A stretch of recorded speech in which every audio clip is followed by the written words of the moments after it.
Hey everyone, English का paper बढ़िया तरीके से लिख लिए हो? अब सोच रहे हो कि हिंदी का किस तरह से कवर करें? अरे भाई, ग्रामर तो बहुत ज्यादा हार्ड होता है। नहीं, तो आज हम कवर करने वाले हैं all grammar in one shot, जो कि ग्रामर का पार्ट आपके एग्जाम में आता है कितने मार्क्स के लिए? 14 मार्क्स के लिए। और वो 14 मार्क्स को पाना थोड़ा सा मुश्किल होता है, जिसे हम कवर करने वाले हैं बड़े ही इजी वे में इन वन लेक्चर। ठीक है, सो एक लेक्चर में ही आपका सारा का सारा ग्रामर का पार्ट आज ही कंप्लीट होने वाला है। ओके, फिर आपको क्या करना है? बस थोड़ी सी प्रैक्टिस करनी है। So this is Priya Mishra and welcome to JR tutorials. चलो, सो स्टार्ट करते हैं हमारा आज का लेक्चर, जिसमें हम ग्रामर को कवर करने वाले, जो कि आता है 14 मार्क्स के लिए। साथ ही साथ इसे आपको करने के बाद कुछ अच्छे अच्छे एग्जाम्पल्स भी सॉल्व करने हैं, जो कि मैं आप लोगों को बताऊंगी, अपने मुंह से भी बताऊंगी आप लोगों को कुछ एग्जाम्पल। साथ ही साथ आपको previous year and previous to previous year के पेपर्स को भी जाके सॉल्व करके ट्राई करके देखना है कि क्या ये ग्रामर के पार्ट यहाँ पे अप्लाई हो रहे हैं, क्या मैम ने सही मेथड बोला है और इस तरह से हम सॉल्व कर सकते हैं क्या। ठीक है, चलो सो स्टार्ट करते हैं। सबसे पहला ग्रामर का पार्ट जो कि है हमारा संधि। तो संधि के कितने पार्ट्स होते हैं? संधि किसे कहा जाता है? सबसे पहले समझते हैं कि संधि हम किसे कहते हैं। ओके, तो संधि को समझने के लिए आपको यह समझना पड़ेगा कि क्या आपने सुना हुआ है किसी भी शब्द को दो पार्ट में डिवाइड होते हुए, या दो शब्दों को एक साथ जोड़ने पर एक नया शब्द बनता है। ठीक है, सो इसे ही हम क्या कहते हैं? इसे ही हम संधि कहते हैं। जैसे कि विद्या प्लस आलय। ठीक है, विद्या प्लस आलय दोनों मिलके क्या बन गया? विद्यालय, है कि नहीं? सो ये दो अलग अलग शब्द मिलके क्या बन गए? एक नया शब्द बन गया, एक मीनिंगफुल शब्द बन गया। उसे ही हम क्या कहते हैं? उसे हम संधि कहते हैं। अब इतना इजी तो होगा नहीं कि सिर्फ और सिर्फ हमें संधि के ऊपर क्वेश्चन आ जाए। नहीं नहीं नहीं, संधि के होते हैं 3 पार्ट्स। कौन कौन से पार्ट्स होते हैं? पहला होता है स्वर संधि, देन होता है व्यंजन संधि और होता है विसर्ग संधि। तो इन तीनों को हमें किस तरह से समझना है, उसका मैं आप लोगों को बताने वाली हूँ बहुत ही बढ़िया ट्रिक। ठीक है, तो वीडियो को लास्ट तक देखना, ताकि आपको बहुत सारे अलग अलग टिप्स एंड ट्रिक्स मिल पाए। ठीक है, उनको अप्लाई करके आप एग्जाम में अपने 14 में से 14 मार्क्स को बढ़िया तरीके से गेन कर पाओ। ओके, चलो सबसे पहले स्वर संधि को समझते हैं। जब भी दो स्वर, ठीक है, दो स्वर आपस में मिलके, जब दो स्वर आपस में मिलके एक नया विकार उत्पन्न होता है, उसे हम क्या कहते हैं? उसे हम स्वर संधि। फॉर एग्जाम्पल दया प्लस आनंद। दया प्लस आनंद क्या बन गया? दयानंद। क्या बन गया? दयानंद। ठीक है, देन उसी तरह से धर्म प्लस अर्थ। धर्म प्लस अर्थ मिलके क्या बन गया? धर्मार्थ। ठीक है, जैसे दो अलग अलग स्वर आपस में जब मिले तो उससे क्या? एक नया स्वर उत्पन्न हो गया, एक नया विकार उत्पन्न हो गया, है कि नहीं? तो उसी तरह से हमें इस एग्जाम में कैसे पूछा जा सकता है? हमें एग्जाम में इस तरह से आ सकता है कि कॉलम्स बना के दिए रहेंगे, ठीक है, पार्टीशंस करके दिए रहेंगे, और आपको बोला रहेगा कि पहले आपको कोई भी संधि विच्छेद करके दिया रहेगा, या फिर आपको संधि का नाम दिया रहेगा, एंड देन उसका क्या करना है? संधि विच्छेद करना है, एंड उसका क्या लिखना है कि ये कौन सा संधि है, ये भी आपको क्या करना है? उसमें लिखना है। ठीक है, तो ये आपको 1 से 2 मार्क्स के लिए आ सकता है, तो आपको क्या करना पड़ेगा? इसे प्रॉपर वे में सॉल्व करके लाना पड़ेगा। ओके, चलो उसके बाद देख लेते हैं सेकंड को। सेकंड संधि कौन सा है? हमारा व्यंजन संधि। कौन सा संधि है ये?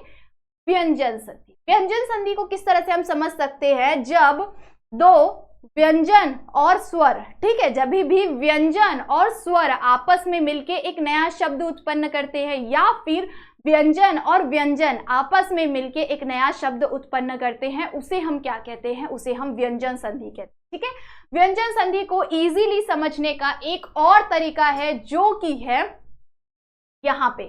ठीक है, इस तरह का कोई सिंबल आपको जब भी दिख जाए किसी भी शब्द के नीचे में, जैसे कि यहाँ पे मैंने दिया हुआ है क के नीचे। ठीक है, तो यहाँ क के नीचे ये शब्द दिख गया, मतलब आपको तुरंत माइंड में क्लिक होना चाहिए कि ये कौन सा संधि हो सकता है? ये व्यंजन संधि हो सकता है। ठीक है, तो इस तरह से आप क्या कर सकते हो कि इसे इजीली समझ सकते हो कि ये इस तरह से हम इसे लिख सकते हैं। ओके, सो व्यंजन संधि में दो व्यंजन भी आपस में हो सकते, मिल सकते, या फिर दो स्वर या व्यंजन एक दूसरे के साथ मिलके एक नया शब्द उत्पन्न करेंगे। फॉर एग्जाम्पल दीक प्लस अंबर। दीक प्लस अंबर। दीक प्लस अंबर क्या बन गया? दिगंबर। क्या बन गया? दिगंबर। ठीक है। सो यहाँ पे आप लोगों को दिख रहा होगा, यहाँ पे क्या बन गया, दिगंबर। ओके, सो उसी तरह से सत प्लस आचार, सत प्लस आचार से क्या बन गया, सत प्लस आचार से बन गया सदाचार। क्या बन गया, सदाचार। ओके, उसी तरह से थर्ड एग्जांपल देख लेते, सत प्लस जन, सत प्लस जन से क्या बन गया, सज्जन। क्या बन गया, सज्जन। तो इसी तरह से हम क्या कर सकते हैं, इसका संधि विच्छेद कर सकते हैं। ये क्या है, ये पार्ट को हम क्या बोलते हैं, यहाँ पे आपको संधि दिया हुआ है, ठीक है, यहाँ पे आपको संधि दिया हुआ है, इस इधर पे आपने क्या किया, संधि विच्छेद किया, मतलब उसको पार्टीशन किया, उसको डिवाइड किया। ठीक है, सो ये हो गया आपका संधि विच्छेद। और आपको आ सकता है संधि का नाम लिखो, क्या करो, नाम लिखने आ सकता है, संधि का नाम लिखो। ठीक है, सो संधि का नाम आपको क्या करना है, यहाँ पे लिखना पड़ेगा। जो भी संधि आपको लग रहा है उस संधि का आप यहाँ पे नाम लिख सकते हो। ओके, सो उसको समझने का मैंने बहुत अच्छा सा ट्रिक आपको बता ही दिया है कि कौन सा संधि है, उसे आप बड़े ही इजीली समझ सकते हो। जब भी आपको किसी भी शब्द के नीचे में इस तरह का सिंबल दिख जाए, ठीक है, इस तरह का साइन दिख जाए, तो आप आराम से समझ सकते हैं कि ये कौन सा संधि है, ये हमारा व्यंजन संधि। ओके, सो उसी तरह से विसर्ग संधि को कैसे समझना है वो भी मैं आप लोगों को अभी बताने वाली हूँ। ओके, सो बढ़ते हैं विसर्ग संधि की तरफ। विसर्ग संधि में हमें किस तरह से समझना है, देखते हैं। विसर्ग, ये क्या, ये चिन्ह क्या है, ये चिन्ह होता है विसर्ग चिन्ह। ठीक है, ये कौन सा चिन्ह है, ये विसर्ग चिन्ह है। ओके, तो जब भी आपको किसी भी स्वर या व्यंजन के बाजू में, मतलब देखो ये विसर्ग चिन्ह के बाद स्वर या व्यंजन आने पर, ये विसर्ग चिन्ह के बाद में क्या आना चाहिए, स्वर या व्यंजन आने पर जो परिवर्तन होता है उसे हम क्या कहते हैं, उसे हम विसर्ग संधि कहते हैं।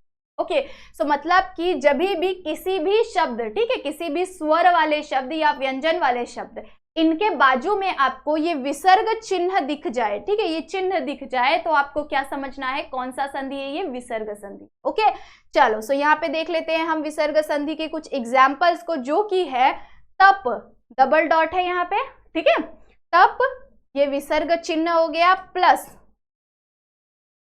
तप प्लस क्या दिख रहा है आपको, बल। ठीक है, तप प्लस बल, तो क्या बन गया, ये तपोबल। क्या बन गया, ये तपोबल। ठीक है, उसी तरह से यहाँ पे नी लिखा हुआ है, ठीक है, यहाँ पे क्या लिखा हुआ है, नी। आप लोगों को अच्छी तरह से नहीं दिख रहा होगा, कोई बात नहीं, समझ के रखो कि नी और उसके बाजू में ये विसर्ग चिन्ह है, तो नी प्लस क्या लिखा हुआ है यहाँ पे, आशा। नी प्लस आशा, यहाँ पे क्या बन गया, निराशा। क्या बन गया, निराशा। इसी तरह से यहाँ पे मन, ठीक, क्या लिखा हुआ है, मन प्लस हर, मनो। यहाँ पे क्या लिखा हुआ है, मनो, उसके बाद में डबल डॉट, ठीक है, मन डबल डॉट और यहाँ पे हर लिखा हुआ है, तो दोनों का कॉम्बिनेशन करके क्या बन गया, यहाँ पे मनोहर। क्या बन गया, मनोहर। सो इसी तरह से आपको एग्जाम में ये क्वेश्चन आ सकता है 1 से 2 मार्क्स के लिए, जो कि बहुत ज्यादा जरूरी होता है हमारे लिए, ठीक है, क्योंकि हमें ये इजीली मिल रहा है। ओके, चलो आगे बढ़ जाए। चलो फटाफट से देखते हैं ग्रामर के और भी कुछ बढ़िया पार्ट्स की तरफ, जो कि हमारे एग्जाम में 1 से 2 मार्क्स के लिए आता है। ओके, सो सेकंड क्या है हमारा टॉपिक, वाक्य के भेद। कौन सा टॉपिक है हमारा, वाक्य के भेद, जो कि बहुत ही ज्यादा टफ होता है, ऐसा सभी बच्चे सोचते हैं, पर ये ग्रामर का पार्ट आपके एग्जाम में आता है 2 मार्क्स के लिए। 1 मार्क्स के लिए आएगा आपको रचना के आधार पर और दूसरे मार्क्स के लिए आएगा आपको अर्थ के आधार पर। ठीक है, सो वाक्य के 2 भेद होते हैं, वाक्य के 2 प्रकार होते हैं। कौन सा प्रकार होता है, पहला प्रकार होता है रचना के आधार पर वाक्य के भेद। ओके, रचना के आधार पर वाक्य के भेद, एंड उसी तरह से होता है अर्थ के आधार पर वाक्य के भेद। ठीक है,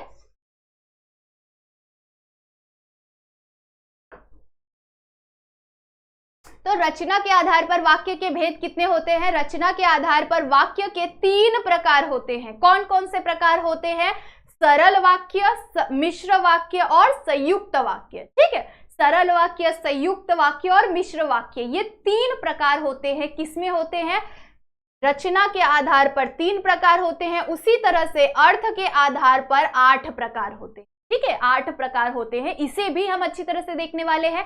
बट सबसे पहले हम देख लेते हैं इनके 3 प्रकार को, जो कि बहुत इजी होता है इसे समझना। ओके, चलो फटाफट से समझ लेते हैं इस टॉपिक को, क्योंकि ये टॉपिक आपको 2 मार्क्स फिक्स दिलाने वाला है और बहुत ही इजीली दिलाने वाला है। इसे समझना मतलब बोल नहीं सकते, इतना ज्यादा इजी होता है। तो इन छोटे छोटे मार्क्स को गंवाना बहुत ही ज्यादा बेकार होगा आपके लिए। अगर आपने यहाँ से 2-2, 4-4 मार्क्स गेन कर लिया तो वो बहुत ज्यादा बेनिफिशियल होगा। अगर दूसरे किसी जगह पे आपका कोई क्वेश्चन या कोई भी शब्द रॉन्ग हुआ तो उसकी जगह पे ये मार्क्स आपका काम आ जाएगा, ठीक है कि नहीं। ज्यादा अच्छी तरह से जितना ज्यादा लिखोगे उतना ज्यादा आपके लिए बेनिफिशियल है। ओके, सो किसी भी ग्रामर के पार्ट को छोड़ना नहीं है। ओके, चलो आगे बढ़ जाते हैं।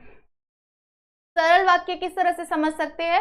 सरल वाक्य, जिस वाक्य में एक ही मुख्य क्रिया हो, ठीक है, जिस वाक्य में एक ही मुख्य क्रिया हो उसे हम क्या कहते हैं? उसे हम सरल वाक्य कहते हैं। एक ही मुख्य क्रिया का मतलब क्या होता है? मतलब उसमें कोई तो भी एक ही काम हो रहा हो, ठीक है, एक ही मुख्य क्रिया हो रही हो। ओके, सो एक ही मुख्य क्रिया किस तरह से हो सकती है? फॉर एग्जाम्पल यहाँ पे क्या दिया हुआ है? सूर्योदय होने पर, ठीक है, सूर्योदय होने पर कुहासा जाता रहा। सूर्योदय होने पर कुहासा जाता रहा। एक प्रकार का हमें ज्ञान मिल रहा है, ठीक है, एक प्रकार का हमें नॉलेज मिल रहा है, कुछ चीज हमें सीखने मिल रही है, ठीक है। कुहासा जाता रहा, ये हमें एक सरल वाक्य है। ओके, उसी तरह से हमें क्या दिया हुआ है? यहाँ पे एक सरल वाक्य दिया हुआ है जो कि है सूर्योदय होने पर कुहासा जाता रहा। एक नॉर्मल सिंपल वाक्य जिसमें एक ही मुख्य है, एक ही मुख्य क्रिया हो रही है जो कि है सूर्योदय, ठीक है, एक ही मुख्य चीज है जो कि है सूर्योदय हो रहा है और उस टाइम पे कोई तो भी क्रिया हो रही है। कौन सी क्रिया हो रही है? कुहासा जा रहा है, ये एक क्रिया हो रही है, ठीक है। सेकेंड एग्जाम्पल ले लेते हैं। उसका खिला हुआ चेहरा, उसका खिला हुआ चेहरा मुरझा गया। उसका खिला हुआ चेहरा क्या हो गया? उसका खिला हुआ चेहरा मुरझा गया, ठीक है। एक प्रकार का क्रिया हो रही है, एक प्रकार की क्रिया हो रही है, ठीक है। इसमें एक ही मुख्य क्रिया है। इसमें और किसी और चीज के बारे में बताया गया है क्या? नहीं बताया गया है, ठीक है। इसमें और किसी भी चीज के बारे में बताया है? नहीं बताया गया है। एक ही चीज के बारे में यहाँ पे क्या बताया जा रहा है? सूर्योदय हुआ तो कुहासा जा रहा है, ठीक है, एक ही चीज के बारे में बताया। सेकंड में भी क्या बताया जा रहा है? एक ही मुख्य क्रिया के बारे में बताया जा रहा है। तो इस तरह के सेंटेंसेस में आप क्या समझ सकते हैं कि ये कौन सी क्रिया है? ये क्रिया है हमारी सरल वाक्य, ठीक है। ये कौन सी वाक्य है? ये हमारा सरल वाक्य है, ठीक है। अब मिश्र वाक्य और संयुक्त वाक्य को जैसे ही आपको मिलेगा वैसे ही आप तुरंत समझ जाओगे कि सरल वाक्य हम किस तरह से समझ सकते हैं। ओके, मिश्र वाक्य और संयुक्त वाक्य दोनों को समझने के लिए कुछ बहुत ही इंपॉर्टेंट चीजें हैं जिसे हमें समझना पड़ेगा। पहले चलो देख लेते हैं फटाफट से मिश्र वाक्य। मिश्र वाक्य में हमें क्या करना है? एक प्रधान, ठीक है, एक क्या होगा? प्रधान वाक्य होगा। एक प्रधान और शेष आश्रित उपवाक्य होगा। एक वाक्य क्या होगा? जो प्रथम पहला वाला वाक्य होगा, जो एक वाक्य क्या रहेगा?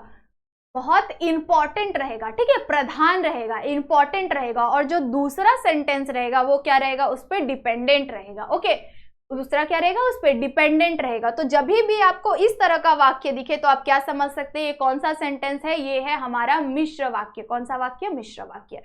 जैसे कि मिश्र वाक्य को समझने के लिए कुछ बहुत सारे शब्द दिए हुए हैं, उन शब्दों को आपको समझना पड़ेगा कि जब भी आपको सेंटेंस में इस तरह के शब्द दिख गए तो आप तुरंत समझ सकते हैं कि ये कौन सा वाक्य है? ये मिश्र वाक्य है। साथ ही साथ आपको फर्स्ट सेंटेंस क्या दिखे? मेन दिखे, एंड सेकेंड सेंटेंस उस पर डिपेंडेंट दिखे, तो आप समझ सकते हैं कि ये मिश्र वाक्य है। जैसे कि जो, वह, जितना, उतना, जैसे, वैसे, जहां, वहां, अगर, यदि, आदि, इस तरह के शब्द। अभी इसका इस्तेमाल कैसे करेंगे मैम? हमें कैसे समझेगा? मैं अभी बताऊंगी आप लोगों को कैसे समझेगा। चलो, सो इसका एग्जाम्पल देख लेते। क्या है एग्जाम्पल इसका? संतरी को जैसे, संतरी कुछ किसी का नाम है, ओके, सो संतरी को जैसे कहा गया, ठीक है, संतरी को जैसे कहा गया था उसने वैसा ही किया। क्या किया? उसने वैसा ही किया। यहाँ पे क्या है? एक मुख्य वाक्य कौन सा है? संतरी को जैसा कहा गया था उसने क्या किया?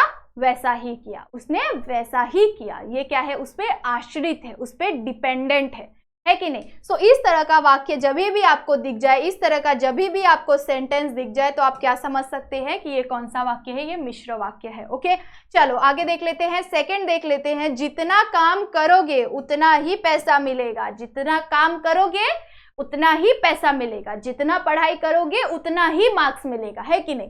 तो इस तरह के वाक्य, मतलब कि आपका जो पहला सेंटेंस है, मतलब जितना आप पढ़ाई करोगे, ठीक है, आपका मार्क्स उस पर डिपेंडेंट रहेगा, है कि नहीं? लग रहा है कि नहीं डिपेंडेंट है? पढ़ाई करोगे तभी ना मार्क्स मिलेगा, है कि नहीं?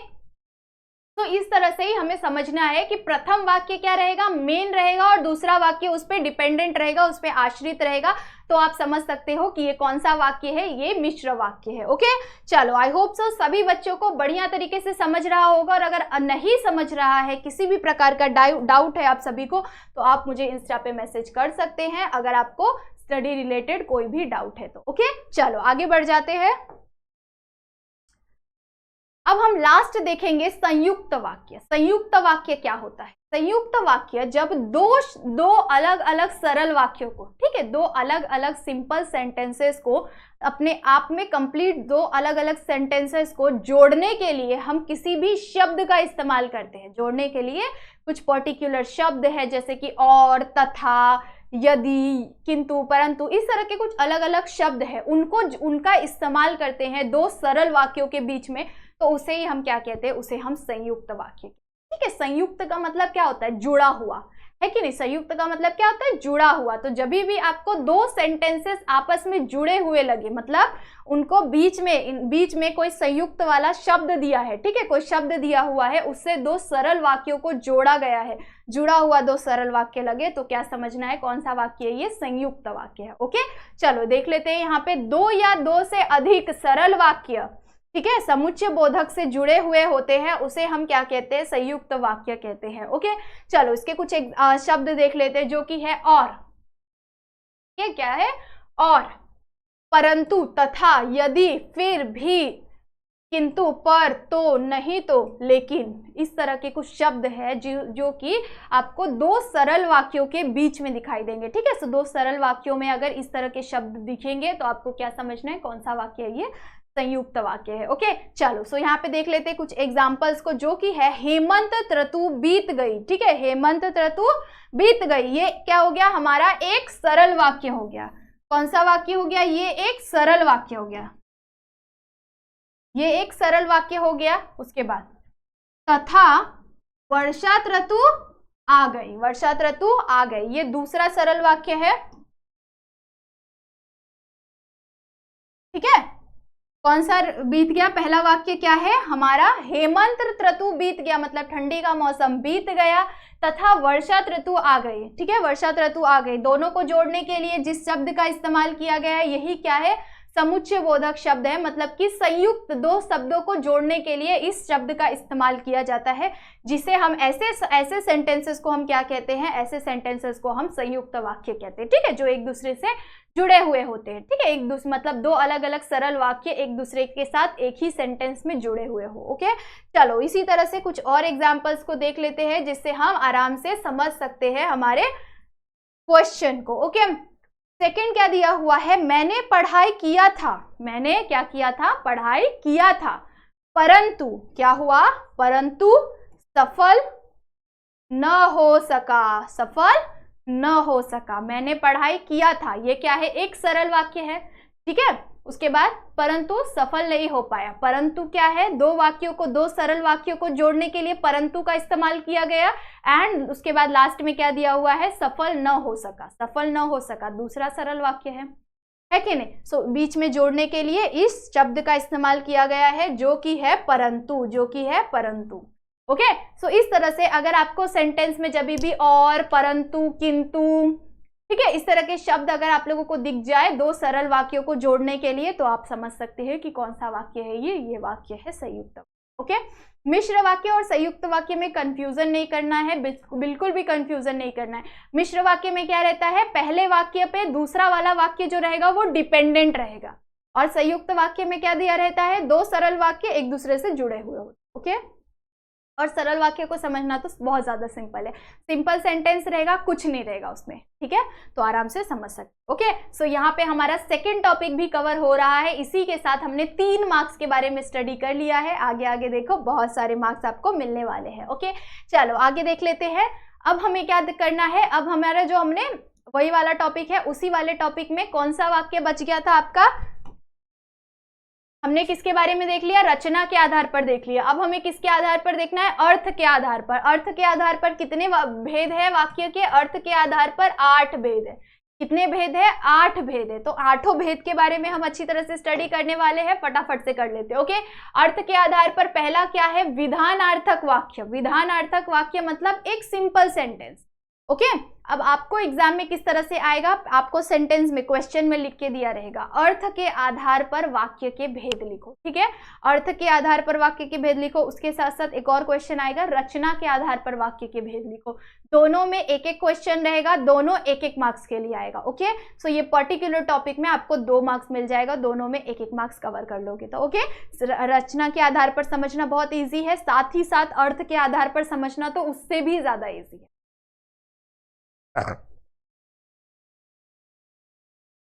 विधानार्थक वाक्य। विधानार्थक वाक्य में क्या समझना है आपको? विधानार्थक वाक्य जब भी दिखे, मतलब कि एक सरल वाक्य जिसमें किसी भी प्रकार की जानकारी प्राप्त हो रही हो। ठीक है, विधानार्थक वाक्य क्या है? जो भी मतलब एक सिंपल सेंटेंस, एक नॉर्मल सिंपल सेंटेंस जिसमें किसी भी प्रकार की आपको जानकारी मिल रही है। ठीक है, तो उसे हम क्या कहते हैं? उसे हम विधानार्थक वाक्य कहते हैं। फॉर एग्जाम्पल, यदि सर्दी अच्छी, सॉरी, यहाँ सर्दी अच्छी है। ठीक है, एक प्रकार की जानकारी मिल रही है कि यहाँ सर्दी कैसी है? अच्छी है कि नहीं? सिंपल सेंटेंस आपको, और उसमें क्या मिल रहा है आपको? किसी प्रकार की जानकारी। राम जी अयोध्या में रहते थे। राम जी कहाँ रहते थे? अयोध्या में रहते थे। तो एक प्रकार की जानकारी मिल रही है और एक सिंपल सेंटेंस है कि नहीं? सो इस तरह से आप समझ सकते हैं विधानार्थक वाक्य। ओके, आगे बढ़ते हैं निषेधार्थक वाक्य की तरफ। निषेधार्थक वाक्य में जब भी आपको सेंटेंस में नेगेटिव चिन्ह दिखे, मतलब कि आपको ना शब्द दिखे या नो शब्द दिखे, या उस सेंटेंस को पढ़ने से ऐसा लगे कि ये चीज नहीं हो रही है, ठीक है, तो आपको क्या करना है? समझना है कि कौन सा वाक्य है। ये है हमारा निषेधार्थक वाक्य। कौन सा वाक्य है ये? निषेधार्थक वाक्य। जैसे कि यहाँ पे आपको एक क्वेश्चन दे दिया रहेगा, ठीक है, मैं खाना नहीं खाऊंगा, मैं खाना नहीं खाऊंगा। तो आपको इस नहीं शब्द को देख के तुरंत समझ जाना चाहिए कि ये कौन सा वाक्य है? ये हमारा निषेधार्थक वाक्य है। कौन सा वाक्य है? निषेधार्थक वाक्य।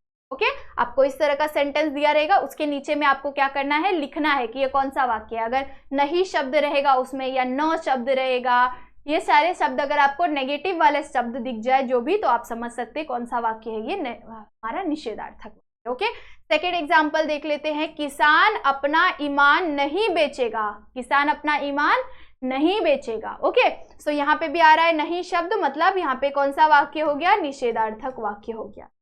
ठीक है, सो इस तरह से आप निषेधार्थक वाक्य पहचान सकते हैं। प्रश्नार्थक वाक्य को पहचानना तो उससे भी इजी है कि नहीं? बहुत ज्यादा इजी है।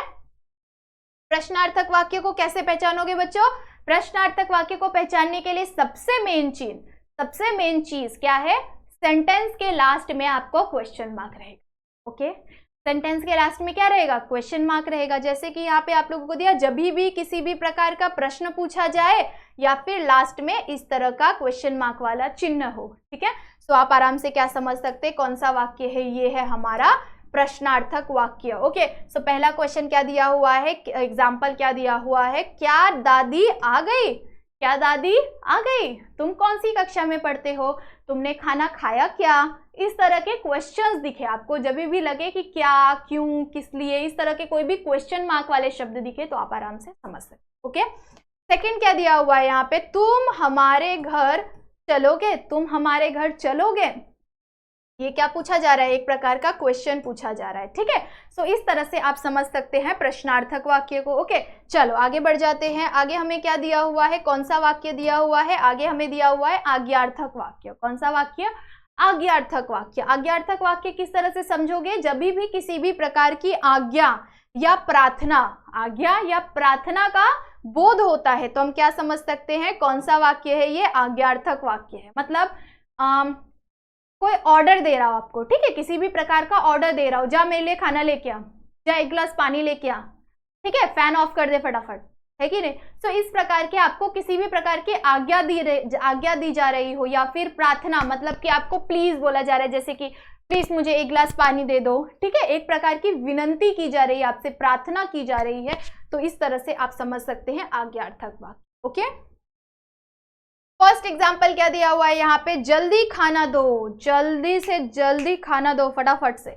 तो इस तरह से आप क्या कर सकते हो, समझ सकते हो कौन सा वाक्य है ये, आज्ञार्थक वाक्य है। सेकंड एग्जांपल क्या दिया हुआ है, मुझे दिख ही नहीं रहा है, मुझे हर सप्ताह एक पत्र मिलना चाहिए, मुझे हर सप्ताह एक पत्र मिलना चाहिए। ठीक है, इस प्रकार का ऑर्डर दिया जा रहा है। तो मुझे क्या बोला गया है यहाँ पे, क्या बोला गया है, मुझे हर सप्ताह एक पत्र मिलना चाहिए या एक किताब मिलना चाहिए। तो यहाँ पे एक प्रकार का आज्ञा दी जा रही है, एक प्रकार की प्रार्थना की जा रही है। तो इसे हम समझ सकते हैं कौन सा वाक्य, आज्ञार्थक।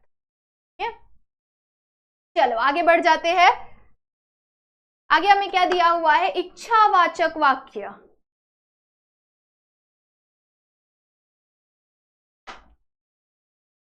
इच्छावाचक वाक्य कैसे समझोगे, किसी भी प्रकार का वाक्य में, ठीक है, वाक्य में किसी भी प्रकार की इच्छा, कामना या आशीर्वाद दी जा रही हो, मतलब किसी भी प्रकार की इच्छा की मुझे ना ऐश्वर्या राय जैसी वाइफ चाहिए।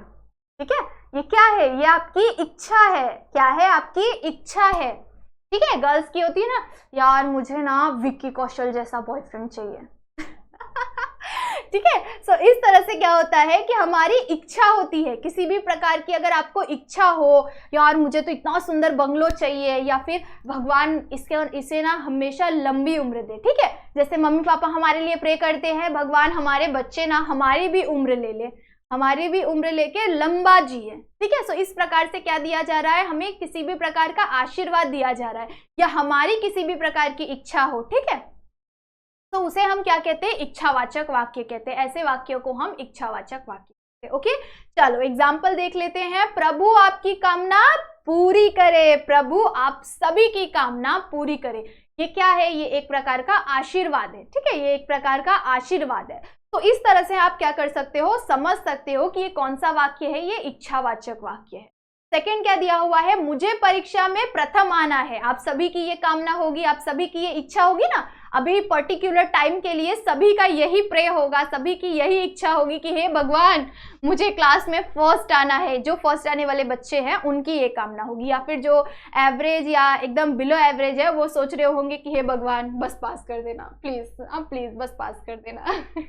है कि नहीं। तो इस तरह के प्रे करते हो आप, इस तरह की इच्छा होती है आपकी, सो वो क्या होता है, इच्छावाचक वाक्य होता है। ठीक है, तो जब भी सेंटेंस में आपको इस तरह का सेंटेंस दिख जाए, इस तरह की चीजें दिख जाए, तो आप लिख सकते हो उसके नीचे कौन सा वाक्य, इच्छावाचक वाक्य। ओके, चलो इसी के साथ साथ हम कल सॉल्व करने वाले हैं बढ़िया तरीके से। क्या बढ़िया तरीके से सॉल्व करेंगे हम क्वेश्चन पेपर को। ठीक है, किसको सॉल्व करेंगे, क्वेश्चन पेपर को सॉल्व करेंगे। क्वेश्चन किस तरह से आता है, उसका आंसर किस तरह से लिखना है, वो चीज मैं आप लोगों को बहुत ही अच्छी तरह से समझाने वाली हूँ। सो उसको भी जरूर अच्छी तरह से देखोगे आप। ओके, चलो उसके बाद है हमारा संदेहार्थक वाक्य। संदेहार्थक वाक्य या फिर संदेहवाचक वाक्य।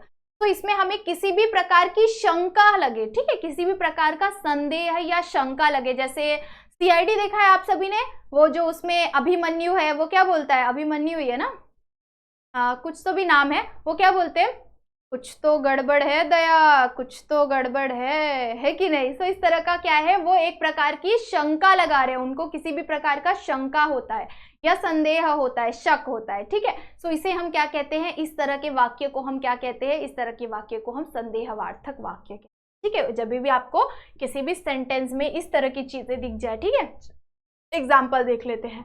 उत्तर तो शायद मेरी किताब में मिल जाए। ये एक प्रकार का क्या है, ये एक प्रकार का संदेह है। ठीक है, अब मैं जैसे संदेह कर सकती हूँ कि आपको ना शायद इसी में से कोई क्वेश्चन आ जाए। ये क्या है, ये मेरा एक प्रकार का संदेह है। ठीक है, एक प्रकार का मेरा संदेह है कि हाँ शायद इस तरह से हो सकता है। ओके, चलो सो सेकेंड एग्जाम्पल क्या है, शायद गरीब भूख के कारण श्रम कर रहा है। शायद गरीब किसके कारण, भूख के कारण मेहनत कर रहा है, श्रम कर रहा है। तो इस तरह के जब भी आपको सेंटेंस दिखे, शंका वाले सेंटेंस या संदेह वाले सेंटेंस, तो आप क्या समझ सकते हैं, कौन सा वाक्य है, संदेहवाचक वाक्य है। ओके, चलो आगे बढ़ जाते हैं। संकेतार्थक वाक्य। संकेत, किसी भी प्रकार का आपको संकेत मिल रहा हो, जैसे कि अगर ऊपर में ऊपर में मतलब ऊपर का फ्लोर मत देखो, ओके। ऊपर में मतलब कि जब भी बादल गरज रही होगी, ठीक है, बादल गरज रही होगी या बिजली कड़क रही होगी, तो इससे आप क्या संदेह लगा सकते हो कि बारिश आने वाली है कि नहीं। इससे आप क्या कर सकते हो, संदेह लगा सकते हो ना, संकेत मिल रहा है आपको, एक प्रकार का संकेत मिल रहा हो, ठीक है। तो जब भी आपको वाक्य में संकेत या अपेक्षा का बोध हो, संकेत या अपेक्षा का बोध हो, किसी भी प्रकार का आपको क्लू मिल रहा हो, ठीक है, ठीक है, संकेत मिल रहा हो, किसी भी प्रकार का क्लू मिल रहा हो, जैसे कि सीरियल्स में देखा है ना आप सभी, जब भी उनके पतियों का एक्सीडेंट होने वाला होता है तो जो लेडीज मंगलसूत्र पहनी रहती है ना, उनका मंगलसूत्र खुद से टूट के गिर जाता है कि नहीं। सो उनको एक किसी प्रकार का क्या मिल जाता है, संकेत मिल जाता है कि मेरी सुहाग अब उजड़ने वाली है कि नहीं। तो इस तरह से क्या होता है कि जब भी आपको किसी भी प्रकार का संकेत मिल जाए, जैसे कि अगर आपने घर में जैसे अगर आपकी मम्मी ने बोला हुआ है कि काम कर ले, घर में सारा काम कर लेना, ओके, और फिर क्या हो कि आप अपने मगन में मस्त सोते रह गए या टाइम पास करते रह गए, फिर मम्मी आ गई और आपका कुछ भी काम हुआ नहीं रहेगा, तो आपको संकेत मिल रहा होगा ना कि आज तो पढ़ने वाले हैं मुझे बड़े जोर जोर से डंडे, है कि नहीं। तो इस तरह से आपको कभी भी संकेत लगे, जैसे कि एग्जाम्पल, अगर मर गई, ठीक है, अगर मर गई गाय हमारी, ठीक है, अगर हमारी गाय मर गई तो हम क्या करेंगे, ठीक है, हम क्या करेंगे। इस तरह से हमें क्या मिल रहा है, एक संकेत मिल रहा है कि अगर हमारी गाय मर गई तो हम क्या करेंगे, ठीक है, हम उसका क्या करेंगे। इस तरह से आपको लगे संकेत, ठीक है। उसी तरह से सेकेंड एग्जाम्पल क्या है, अगर अच्छा काम करोगे तो मोहर छपवाली धोती दूंगी, मोहर छाप वाली धोती दूंगी, ठीक है। अगर अच्छा काम करोगे तो मोहर छाप वाली धोती दूंगी। ये एक प्रकार का आपको क्या दिया जा रहा है, संकेत दिया जा रहा है, ठीक है। संकेत किस प्रकार का आपको संकेत दे रहे हैं, अगर तुम अच्छा काम करोगे, अगर तुम अच्छे से पढ़ाई करोगे तो तुम्हारे मार्क्स अच्छे आएंगे, एक प्रकार का संकेत है कि नहीं। जो बच्चे अभी के टाइम पर बहुत ज्यादा मेहनत कर रहे हैं या पहले से बहुत ज्यादा मेहनत करते आ रहे हैं, तो उनके पेरेंट्स को किस प्रकार का संकेत मिल रहा है कि मेरे बच्चे का तो मार्क्स बहुत अच्छा, ठीक है। सो जब भी संकेत लगे आपको किसी भी प्रकार का, तो आप समझ सकते हैं कौन सा वाक्य है ये, संकेतार्थक वाक्य है। चलो फटाफट से देखते हैं लास्ट, विस्मयार्थक वाक्य, ठीक है। विस्मयार्थक वाक्य या विस्मयादि बोधक वाक्य किसे कहते हैं, जब भी हर्ष, शोक, घृणा, इस तरह की, जैसे कि कभी भी आप ना कोई चीज देखते हो अचानक से, या फिर अगर आपको किसी ने सरप्राइज कुछ दे दिया हो, जैसे कि गर्ल्स होती है ना, उनको ना पसंद होता है कोई तो भी ना मॉल वॉल में जाए या फिर किसी भी अच्छे शोरूम में गए, कोई बहुत सुंदर सी ड्रेस पसंद आ गई और ना आपको ऐसा लगे कि यार वो तो मम्मी खरीद के देने वाली है नहीं, और घर पे आने के बाद मम्मी ने अचानक से आपको वो ड्रेस ला के दे दी, तो क्या लगेगा, कितना एक्साइटमेंट होगा, वाह मेरा फेवरेट ड्रेस। तो इस तरह से क्या होगा, आपको एकदम ज्यादा एक्साइटमेंट होगी। तो जब भी आपको इस तरह से सेंटेंस में ओ वाओ, अरे बाप रे, इतना लंबा बाइक, इतना लंबा सांप, इतना सुंदर बाइक, इतना अच्छा घर, इस मतलब इस तरह से आपको लगे कि जब भी बाप रे इतना अच्छा ये, इतना अच्छा वो, या फिर इस तरह के आपको मतलब क्या बोलते हैं उसे, एक्साइटमेंट टाइप का हो किसी भी चीज को देखने की वजह से। उसी के साथ साथ कभी कभी आपको ऐसा होता है ना, जैसे कोई गंदा चीज देख लिया आपने, जैसे कोई नाला गटर देख लिया और गंदा उसमें कुछ ऐसे कोई जानवर मरा हुआ, इस तरह से चीजें आपने अगर देख ली तो आप लोगों को कैसा होगा, छी, घृणा होगी ना किसी भी प्रकार की। तो आपने जो छी बोला उसके बाजू में क्या आएगा, एक्सक्लेमेशन मार्क आएगा, ठीक है। एक्सक्लेमेशन मार्क को हम क्या बोलते हैं, विस्मयादि बोधक चिन्ह बोलते हैं, विस्मयार्थक चिन्ह बोलते हैं। तो जब भी किसी भी शब्द के बाजू में, ठीक है, जब भी किसी भी शब्द के बाजू में इस तरह का चिन्ह आपको दिख जाए तो आप समझ सकते हो कि ये कौन सा वाक्य है, ये विस्मयार्थक वाक्य है, ओके। चलो, सो इस तरह से आपको कुछ एग्जाम्पल दिए हुए हैं, जैसे कि अच्छा फूल अपना रंग नहीं बेचेगा, फूल अच्छा अपना रंग नहीं बेचेगा, अच्छा फूल अपना रंग नहीं बेचेगा। तो इस तरह से आपको क्या दिया जा रहा है, एक प्रकार का सेंटेंस में क्या बोलते हैं, एक्साइटमेंट वाली चीजें, घृणा वाली चीजें, आनंद वाली चीजें, खुशी वाली चीजें, इस तरह से शब्द दिया जाएगा और उसके बाजू में एक्सक्लेमेशन चिन्ह दिया जाएगा। तो आप आराम से समझ सकते हैं कौन सा वाक्य है, ओके। चलो, सो इस तरह से आपको एग्जाम्पल दिया हुआ है, ठीक है। जैसे यहाँ पे वाह वाह कितना सुंदर घर है, वाह कितना सुंदर बंगलो है, वाह कितना सुंदर घर है, बाइक है। तो इस तरह से आपको दिया रहेगा, तो आप समझ सकते हैं कि कौन सा वाक्य है ये है विस्मयार्थक वाक्य। ओके, चलो आगे बढ़ जाए, फटाफट से आगे बढ़ जाते हैं। अवयव, अवयव हम किस तरह से समझ सकते हैं, जरा छोटा सा पानी का घूंट लेती हूं उसके बाद।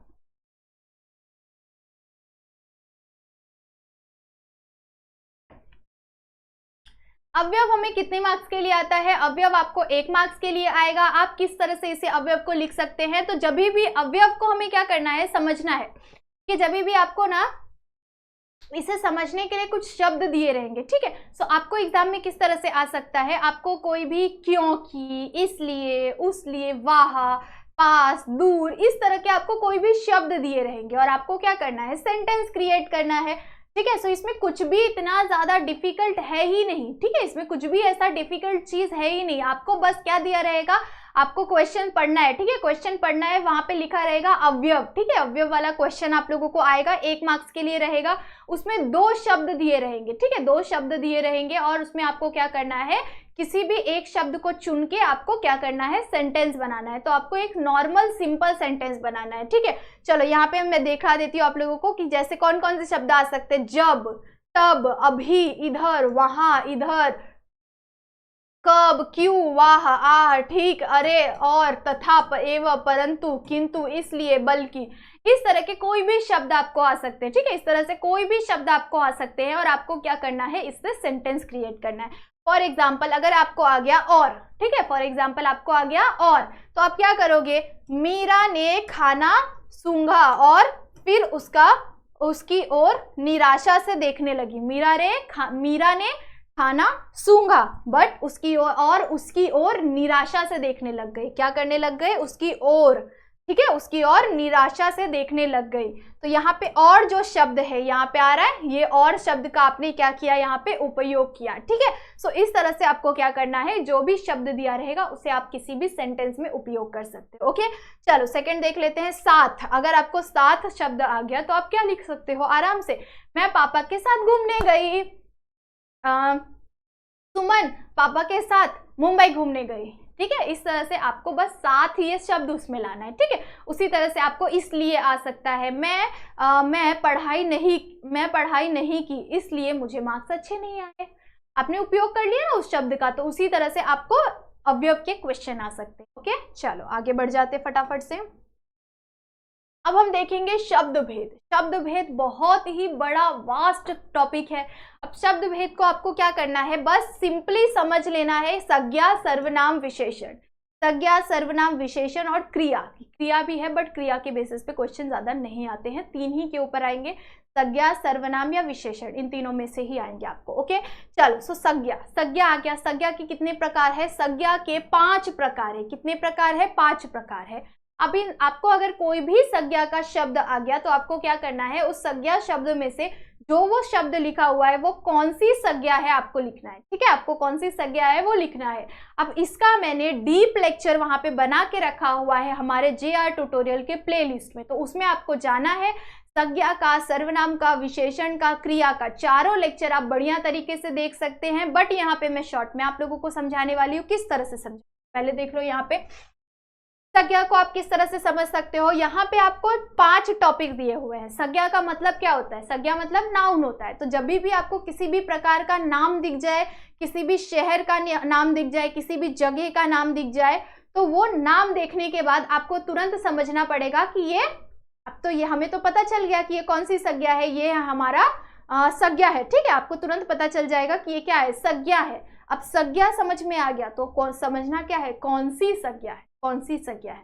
तो किसी भी जगह का प्रॉपर नाम दिया हुआ है आपको, ठीक है, किसी भी जगह का नाम दिया हुआ है या किसी भी इंसान का नाम दिया हुआ है, तो उससे आपको ढूंढना पड़ेगा कि कौन सी संज्ञा हो सकती है, ठीक है। सो इस तरह से आपको क्या करना है, इसमें क्वेश्चंस आ सकते हैं और आपको क्या करना पड़ेगा, एक ही क्वेश्चन आएगा, एक ही मार्क्स के लिए आएगा, तो बहुत ज्यादा डीपली पढ़ने की कोई जरूरत नहीं है। 1 मार्क्स के लिए आएगा तो 1 मार्क्स के लिए आपको एक सेंटेंस आएगा जो कि मैं आप लोगों को क्या करूंगी, पेपर सॉल्विंग वाला जो लेक्चर होगा हमारा, उस पेपर सॉल्विंग वाले में मैं आप लोगों को अच्छी तरह से समझाऊंगी कि आप क्या कर सकते हो कि संज्ञा या सर्वनाम या विशेषण, इन तीनों में से कोई भी शब्द आया तो आपको तुरंत कैसे समझ में आना चाहिए कि किस तरह से हमें समझना है कि ये कौन सी संज्ञा हो सकती है। ओके, सो इस तरह से आप क्या कर सकते हो कि उस वाले लेक्चर में बढ़िया तरीके से समझ सकते हो, क्योंकि ये बहुत बड़ा टॉपिक है और इतने बड़े टॉपिक को 1 मार्क्स के लिए बहुत ज्यादा डीपली पढ़ने की कोई जरूरत नहीं है, इसे हम शॉर्ट में पढ़ेंगे। ओके, चलो फिर सर्वनाम है। सर्वनाम के कितने प्रकार होते हैं? सर्वनाम के 6 प्रकार है। ठीक है, कितने प्रकार है? सर्वनाम के 6 प्रकार है।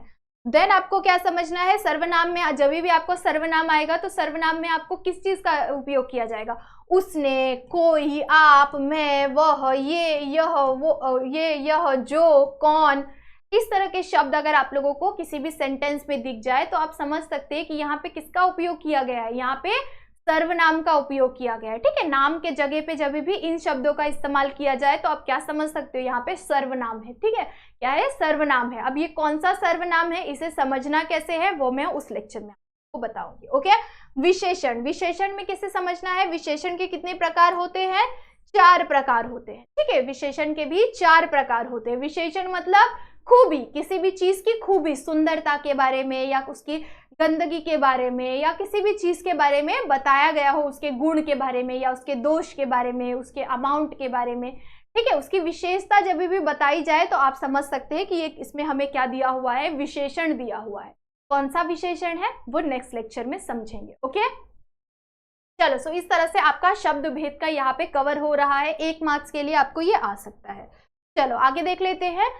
सहायक कार्य क्रिया। सहायक कार्य क्रिया का मतलब होता है, सहायक कार्य क्रिया को आपको समझ कैसे सकते हो आप, जब भी आपने बोलते ना हेल्पिंग वर्ब। ठीक है, हेल्पिंग वर्ब आपने पढ़ा होगा उसमें। ठीक है, इंग्लिश के लेक्चर में पढ़ा होगा आप लोगों ने। सो सहायक कार्य क्रिया को कैसे समझना है कि किसी भी सेंटेंस को कंप्लीट करने के लिए, ठीक है, किसी भी सेंटेंस को या किसी भी क्रिया को, किसी भी काम को कंप्लीट करने के लिए हम किसी भी पर्टिकुलर शब्द का इस्तेमाल करते हैं, उसे हम क्या कहते हैं? उसे हम सहायक कार्य।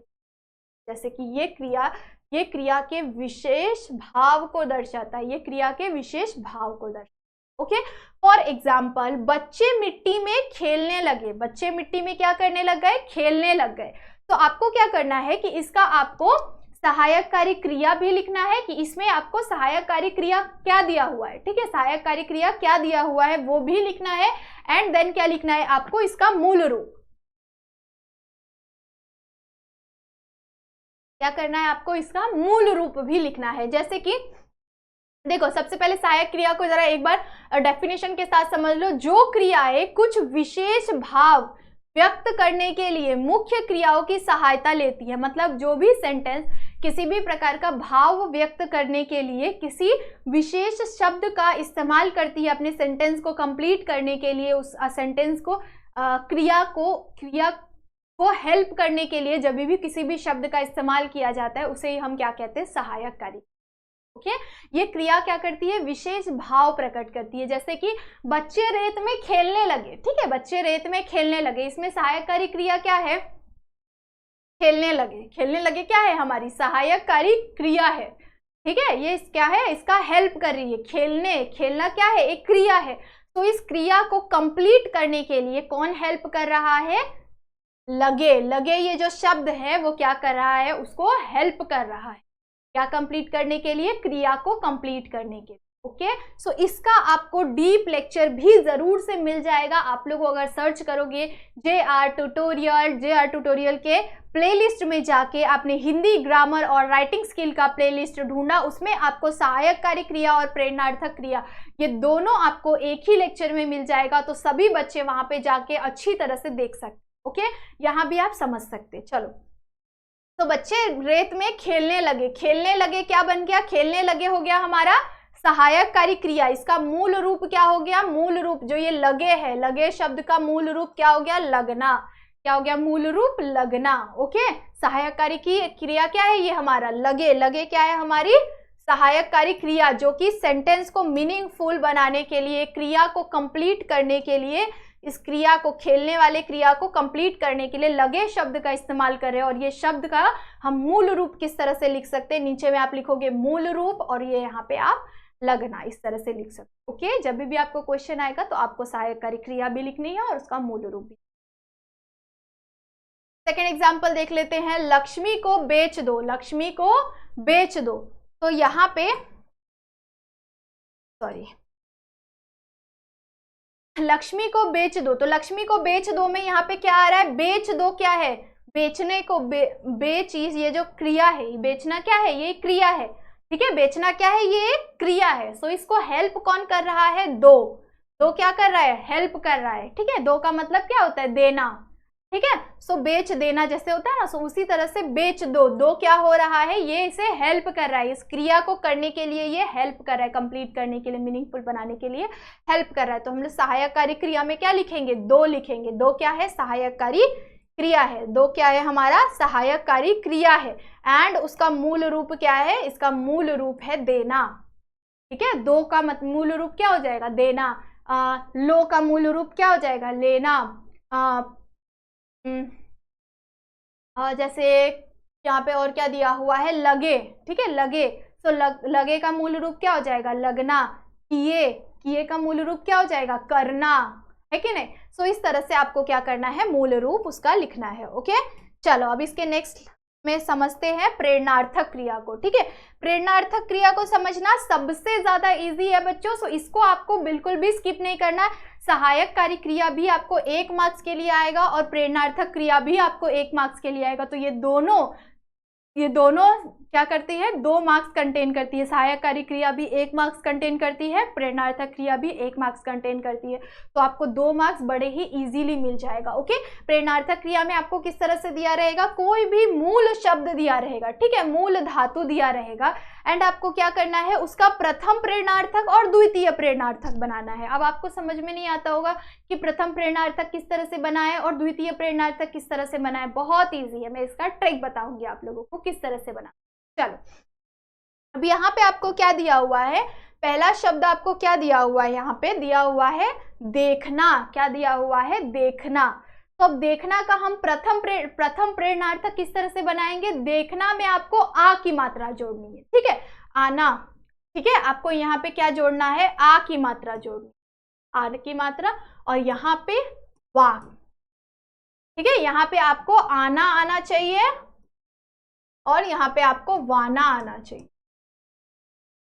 ठीक है। चलो अभी हम किस तरह से कन्वर्ट करेंगे, इस दोनों चीज को इस्तेमाल करके आप फटाफट से कर लोगे, है कि नहीं, बहुत ज्यादा इजी है।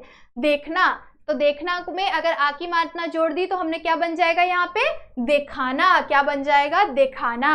और अगर उसमें द्वितीय प्रेरणार्थक करना है तो हम क्या करेंगे, देखवाना। क्या करना, देखवाना, जैसे कि यहाँ पे हमने जोड़ दिया देखवाना, है कि नहीं। सो यहाँ पे आ की मात्रा हमने ख में जोड़ी, बीच वाले में, ठीक है कि नहीं। यहाँ पे हमने जोड़ा ना, देखाना, है कि नहीं। सो उसी तरह से सेकेंड वाला किस तरह से करोगे, जीतना। जीतना में आपको क्या करना पड़ेगा, आ की मात्रा जोड़नी पड़ेगी। जीतना में आपको क्या लगाना है, आना जोड़ना है ना। तो क्या करेंगे आप, जीतना का क्या करोगे, जिताना। क्या करोगे, जिताना। उसी तरह से दूसरे में क्या करोगे, द्वितीय प्रेरणार्थक में क्या करोगे, जितवाना। क्या करोगे, जितवाना। सो बहुत ज्यादा इजी है, इसे आपको बस ध्यान में रखना है। प्रथम में आपको जोड़ना है आ और द्वितीय में आपको जोड़ना है वा। ओके, उड़ना, उड़ना का क्या हो जाएगा, प्रथम उड़ाना, द्वितीय क्या हो जाएगा, उड़वाना। उसी तरह से चलना का क्या हो जाएगा, प्रथम क्या हो जाएगा, चलना का चलाना, और द्वितीय क्या हो जाएगा, चलवाना, है कि नहीं। बहुत ज्यादा इजी, बहुत ज्यादा इजी है। 1 मार्क्स के लिए आपको आएगा, फिक्स आएगा 1 मार्क्स के लिए, कोई बच्चा छोड़ के नहीं आएगा इस चीज को। ओके, बहुत ज्यादा इजी है। चलो आगे बढ़ जाते हैं, आगे बढ़ते हैं मुहावरे की तरफ। मुहावरे में आपको क्या करना है, मुहावरा बहुत ज्यादा इजी है। मुहावरा आपको खुद से याद करना, ये सबसे ज्यादा जरूरी चीज है। आपको अभी अभी क्या करना पड़ेगा, आपने लेक्चर देखा, आप तुरंत से जाओगे, आपके टेक्स्ट बुक के पीछे में बहुत सारे मुहावरे दिए हुए होते हैं। तो टेक्स्ट बुक के पीछे के सारे मुहावरे को आपको क्या करना है, एक बार से बस रीड कर लेना है, ठीक है। सोने से पहले एक बार रीड कर लो, जैसे ही सुबह उठोगे तुरंत एक बार और रीड कर लो, आपके मुहावरे का काम खत्म, ठीक है। मुहावरे का आपको क्या करना है, बाजू में अर्थ लिखना है, देन उसका क्या करना है, सेंटेंस क्रिएट करना है। अभी सबसे पहले आप क्या करोगे,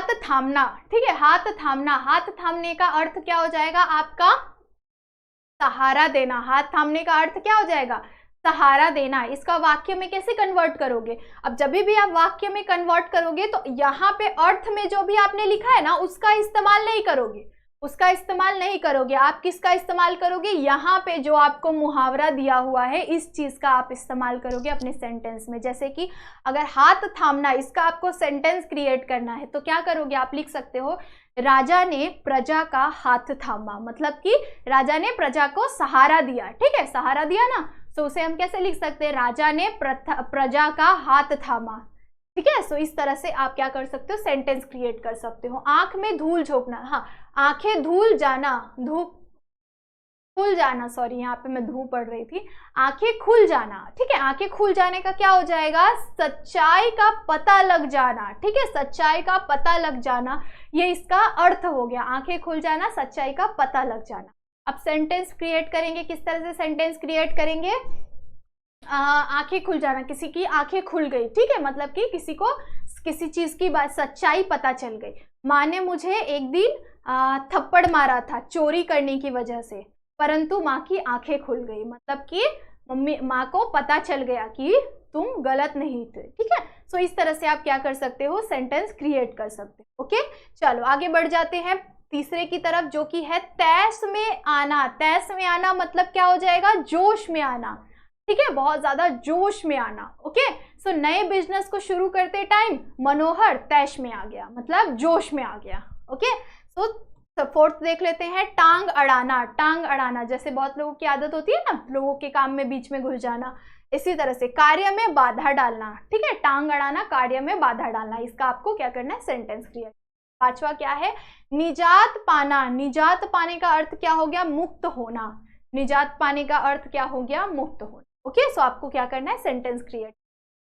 आपको ये आएगा, दो में से एक आपको ऑप्शन में आएगा, दो में से एक आपको करना रहेगा, तो आप क्या करोगे, या फिर तीन रहेगा, तीन में से आपको दो अटेम्प्ट करना रहेगा, ठीक है, 2 मार्क्स के लिए आएगा, तो 2 अटेम्प्ट करना रहेगा। अगर अर्थ लिखोगे तो हाफ मार्क्स मिलेगा, सेंटेंस क्रिएट करोगे हाफ मार्क्स मिलेगा, ऐसे में आपको 2 मार्क्स बहुत ही इजीली मिल सकता है। ओके, चलो नेक्स्ट टॉपिक है हमारा वाक्य शुद्धिकरण। क्या है, वाक्य शुद्धिकरण। वाक्य शुद्धिकरण में क्या करना है, आपको जो भी आपको सेंटेंस दिया हुआ है आपको क्या करना है, उसे सही तरीके से लिखना है। जैसे कि यहां से कलर ले लेते हैं ब्लैक, ब्लैक कलर, वाओ, है कि नहीं। चलो, मैं मेरे देश की प्रेम करता हूं। सेंटेंस सही लग रहा है आप लोगों को, लग रहा है सही आप लोगों को, बिल्कुल भी। मैं मेरे देश को प्रेम करता हूं, सही लग रहा है आप लोगों को, नहीं। मैं क्या लिखेंगे इसमें, मैं अपने देश को प्यार करता हूं, है कि नहीं। अब लग रहा है एकदम परफेक्ट, मैं अपने देश को प्यार करता हूं, है कि नहीं, सही लग रहा है अभी सेंटेंस। तो इसी तरह से आपको क्या करना है, सेंटेंस को सही तरीके से लिखना है, सही शब्दों का इस्तेमाल करके।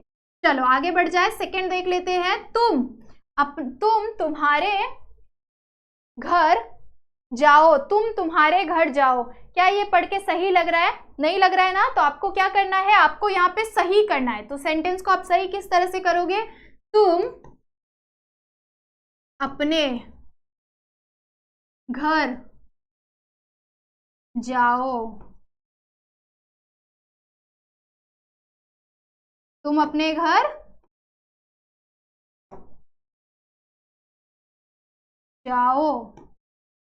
इस तरह से आपका सेंटेंस मीनिंगफुल और कंप्लीट हो रहा है कि नहीं हो रहा है। सो इसी तरह से आपको क्या करना है, उसमें जो भी गलती है उस गलती को आपको हटा के आपको सही तरीके से शुद्ध करके, मतलब कि सही तरीके से आपको लिखना। ओके, जैसे कि यहाँ पे थर्ड दिया हुआ है, हमने क्या दिया हुआ है, थर्ड, हमने क्रिकेट का मैच देखी। हमने क्रिकेट का मैच देखा, बट यहाँ पे क्या हो रहा है, यहाँ पे क्या दिया हुआ है, हमने क्रिकेट का मैच देखी। ये क्या सही लग रहा है, नहीं लग रहा है कि नहीं।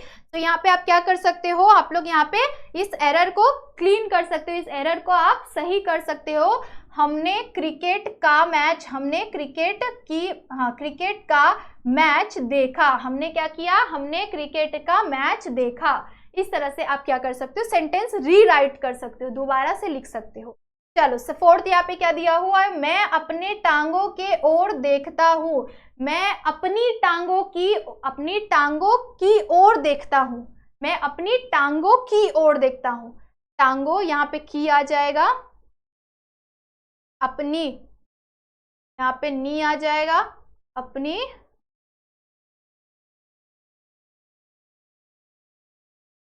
अपनी टांगों की ओर देखता हूं। सो इस तरह से आप क्या कर सकते हो, सेंटेंस को अच्छी तरह से रीराइट कर सकते हो। ओके चलो, सो ये आपको टॉपिक 2 मार्क्स के लिए आ सकता है। सो बढ़िया तरीके से इसे अटेम्प्ट कर लो। ओके चलो आगे बढ़ जाए। आगे हमें दिया हुआ है विराम चिन्ह। विराम चिन्ह आपको क्या करना रहेगा, क्वेश्चन में आपको आएगा विराम चिन्ह लगा के लिखो। सो विराम चिन्ह आपको एक सिंपल सेंटेंस दिया रहेगा, उस सेंटेंस में आपको क्या करना है, कहाँ पे कौन सा चीज, कौन सा विराम चिन्ह लगेगा, वो आपको क्या करना है, उसमें लिखना है। तो सबसे पहले मेन बात, अगर आपको वो सेंटेंस में ऐसा लगे कि क्वेश्चन पूछा गया है, तो आप क्या करोगे, सबसे लास्ट में आप लगा दोगे क्वेश्चन मार्क। उसी तरह से मैंने अभी विस्मयार्थक चिन्ह के बारे में बताया है कि नहीं। तो यहाँ पे पहले पूर्ण विराम।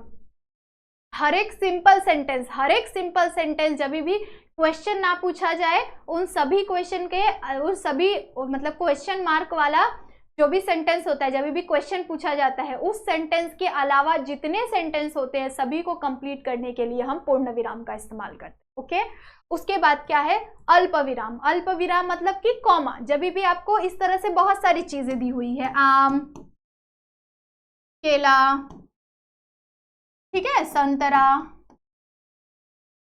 इस तरह से आपको बहुत सारी चीजें दी हुई है, या फिर आपको 2-4 लोगों के नाम दिए हुए हैं, 2-4 स्टेट के नाम दिए हुए हैं, तो आप क्या करोगे, उन सभी को कॉमा से अलग करोगे। ओके सो हम कॉमा का इस्तेमाल इन जगहों पे करते हैं। ओके उसी तरह से आपको अर्धविराम का इस्तेमाल भी हम ऐसी ही जगहों पे किया करते हैं, जहाँ पे आप लोगों को कुछ अलग अलग देशों के बारे में या अलग अलग चीजों के बारे में बताई गई है, और उसके बीच में हम क्या करेंगे, अर्धविराम का इस्तेमाल करेंगे। प्रश्न चिन्ह, जब भी सेंटेंस में क्वेश्चन पूछा जा रहा है, क्या, क्यों, किस लिए, क्या, ये सारी चीजें अगर आप लोगों को सेंटेंस में दिख जाए, मतलब कि सेंटेंस में क्वेश्चन पूछा जा रहा है, तो उसके अंत में आपको क्या लगाना है, क्वेश्चन मार्क लगाना।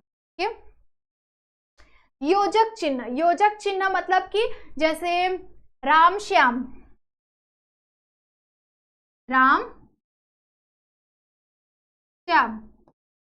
इस तरह से जब भी आपको 2 शब्द दिए हुए हैं, भाई बहन, ठीक है, मोना सोना, इस तरह से जब इस तरह के शब्द दिए रहेंगे, तो आपको क्या समझना है कि क्या करना है, इसमें हमें योजक चिन्ह का इस्तेमाल करना है। ओके चलो आगे बढ़ जाए। विस्मयार्थक चिन्ह का इस्तेमाल हम कहाँ पे करते हैं, विस्मयार्थक चिन्ह का इस्तेमाल जब भी आपको अरे बाप रे, छी, जैसे घृणा वाले हो गया, या एक्साइटमेंट वाले हो गया, या खुशी वाले हो गया शब्द, तो उसके बाजू में हम क्या करते हैं, इसका इस्तेमाल करते हैं। जैसे कि वाह आ गया, तो उसके बाजू में आप क्या करोगे, एक्सक्लेमेशन मार्क लगा दोगे। ओके ये फर्स्ट इन्वर्टेड मतलब कॉमा, इस तरह से आपको क्या दिया रहेगा, एक हरा उद्धरण चिन्ह मतलब आपको कोई भी सेंटेंस दिया हुआ है, ठीक है, किसी भी इंसान का नाम दिया हुआ है, ठीक है, आपको क्या करना है, इसको सिंगल इन्वर्टेड कॉमा में आपको उसको डालना है, ठीक है, उस नाम को डालना है। उसी तरह से डबल इन्वर्टेड कॉमा, कोई भी मेन सेंटेंस टाइप का, मेन किसी का बोला हुआ वाक्य हो, ठीक है,